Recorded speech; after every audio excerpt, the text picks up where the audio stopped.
Frères et sœurs, bonjour. J'espère que vous allez bien.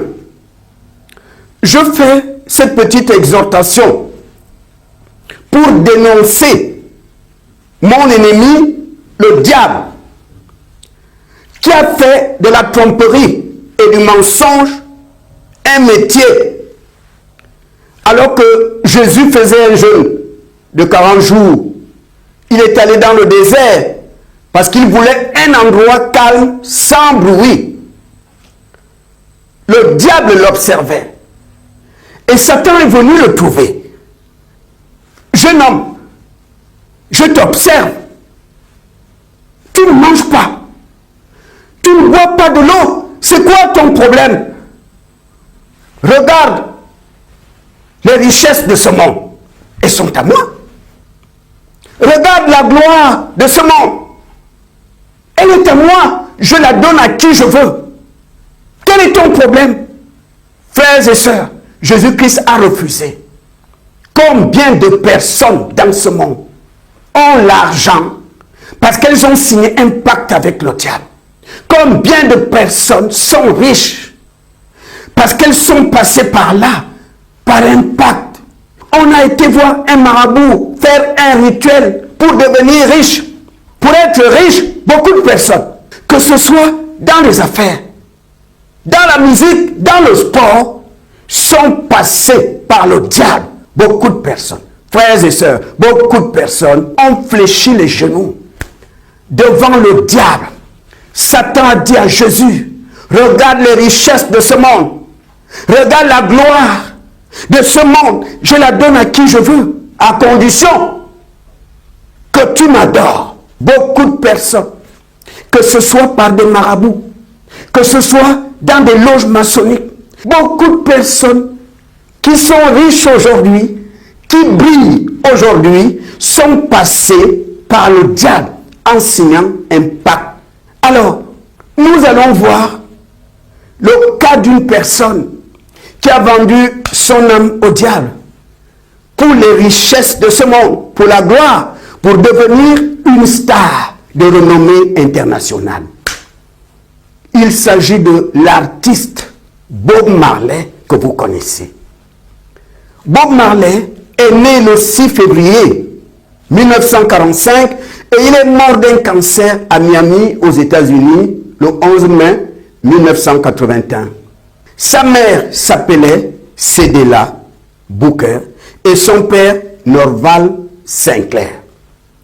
C'est un Britannique qui est venu en Jamaïque. Vous savez très bien que la Jamaïque était une colonie britannique. Et dans cette colonie, on faisait travailler des esclaves dans les plantations de bananes et de canne à sucre. Norval Sinclair, le Britannique, lorsqu'il arrive en Jamaïque, il a fait croire à tout le monde qu'il était officier dans l'armée britannique.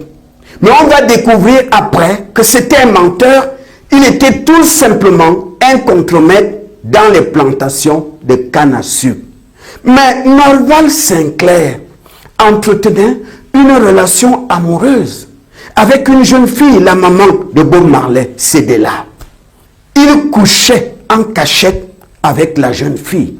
Il ne voulait pas qu'on sache qu'il couche avec cette fille. Pourquoi? La différence d'âge. Norval Sinclair avait 59 ans et Cedella avait juste 18 ans. Le problème, c'est que Cedella tombe enceinte. Lorsqu'elle est tombée enceinte, son père l'a fait asseoir. Ma fille, tu es enceinte de qui? C'est qui ton copain? Et la jeune fille a lâché le nom. Papa, c'est Norval Sinclair. Le père s'est mis en colère. Tu ne vois pas la différence d'âge? Tu n'as que 18 ans, il a 59 ans.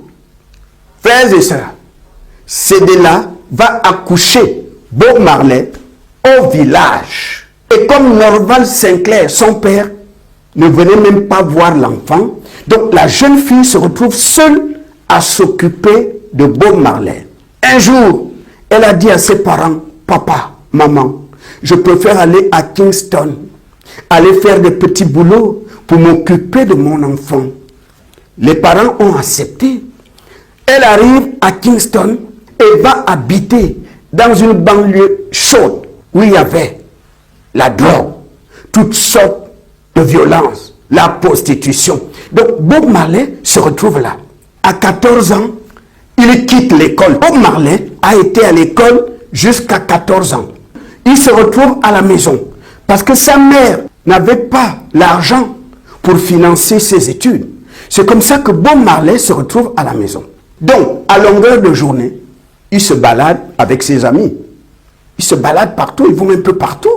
Bob Marley et ses amis aimaient écouter les stations de radio qui émettaient depuis Miami aux États-Unis, attirés par la musique.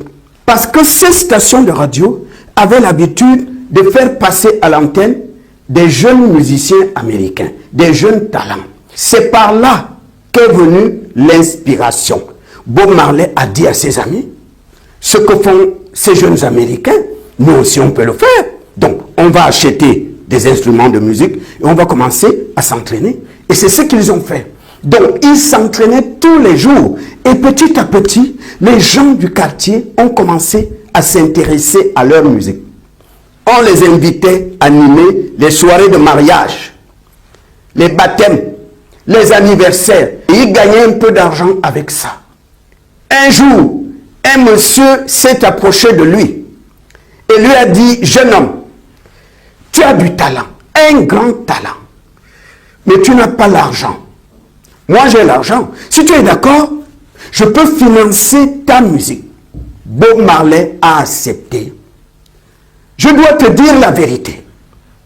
Les grandes stars américaines que tu vois, le talent seul ne suffit pas. Toutes ces stars américaines que tu vois, toutes ces grandes stars que tu vois, le talent seul ne suffit pas. Je préfère te dire la vérité. Si tu veux vraiment atteindre le niveau international, si tu veux que ta musique parcourt le monde, le talent seul ne suffit pas. Toutes ces stars américaines que tu vois, tous ces musiciens américains que tu connais, ont signé un pacte. Si tu veux vraiment, si tu veux atteindre le haut niveau, jeune homme, il faut que tu signes. Il faut que tu signes. Tu verras. Tu ne seras plus le même.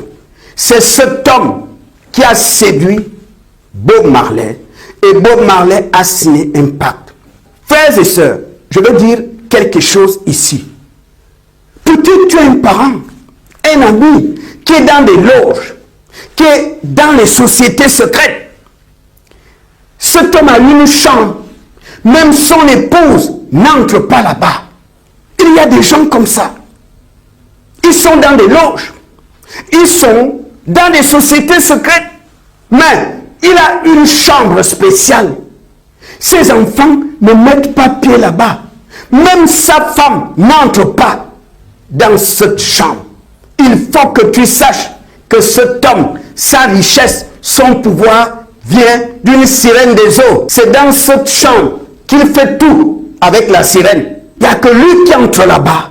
C'est dans cette chambre qu'il fait tout avec sa sirène. Beaucoup de personnes, des hommes d'affaires, beaucoup de francs-maçons, beaucoup d'adeptes des sociétés secrètes, beaucoup de stars, beaucoup ont vendu leur âme au diable. Et Satan a mis à côté de ces personnes-là une femme, une sirène. La plupart de ces personnes ont une chambre spéciale où sa femme ne met pas pied. Ses enfants n'entrent pas là-bas parce que c'est dans cette chambre qu'il fait tout avec son épouse, la sirène des eaux. Donc, son argent, sa richesse, c'est cette sirène qui travaille pour lui. Et Satan, pour entretenir le contrat, puisque tu as signé un pacte avec lui, viendra de temps en temps réclamer le sang. Je veux ta fille que tu aimes beaucoup là. C'est elle que je veux. Il faut que tu me donnes ta femme. Tu aimes beaucoup ta femme. Moi, je veux ce qui coûte cher. J'aime ce qui a de la valeur. Je veux ton père. Je veux ta mère. Tu me vends ton âme. Tu me donnes en échange le ventre de ta femme. Elle fera tout le temps des fausses couches parce que c'est moi qui prends ses enfants. Frères et sœurs, quand Bob Marley a vu que le cancer commence à le ronger. Il est allé dans une clinique à Miami aux États-Unis. Mais c'était trop tard. Le cancer l'avait déjà bouffé. Et quand la sirène a compris que Bob Marley va bientôt mourir, la sirène lui a dit, tu rases ta tête, d'accord? Tu m'enlèves tes rastas, ok? Tu les donnes à Rita Marley, ton épouse. Elle ira les jeter dans le fleuve Congo en Afrique. Frères et sœurs, et pourtant, en Jamaïque, il y a des fleuves. Je suis Scholastique Dianzinga, professeur titulaire d'histoire contemporaine. Peu de temps après le décès de Bob Marley, j'ai reçu une instruction du conseiller culturel à la présidence de la République pour venir rencontrer Rita Marley. Il s'agissait de venir jeter dans le fleuve Congo les locks de son mari. Et moi, en tant qu'attaché culturel, donc, je suis venu pour l'accompagner accomplir ce rituel-là. Nous avons marché jusqu'au bord du fleuve et la sortie les locks d'un sac. Et elle s'est recueillie d'abord. Et comme elle m'avait expliqué de quoi il s'agissait, et puis moi en tant que Congo, puisqu'elle voulait accomplir ce rituel qu'elle croyait, qu'elle disait être un rituel Congo. Et moi en tant que Congo, j'ai trouvé que c'était effectivement normal. Donc on s'est recueillis toutes les deux, et elle a jeté les locks et les larmes aux yeux. Et moi aussi j'ai compati vraiment sur l'acte qu'elle venait de poser. Et après elle n'est pas restée longtemps, et après nous sommes repartis. Frères et sœurs, et pourtant, en Jamaïque, il y a des fleuves. Il y a des fleuves en Jamaïque. Ce qui signifie que la sirène qui travaillait avec Bob Marley se trouve dans le fleuve Congo. Cette sirène réside dans le fleuve Congo. Tous les adeptes du mouvement Rastafari, tous les accros de la musique reggae sont possédés par cette sirène. C'est elle qui gère le mouvement Rastafari jusqu'à ce jour.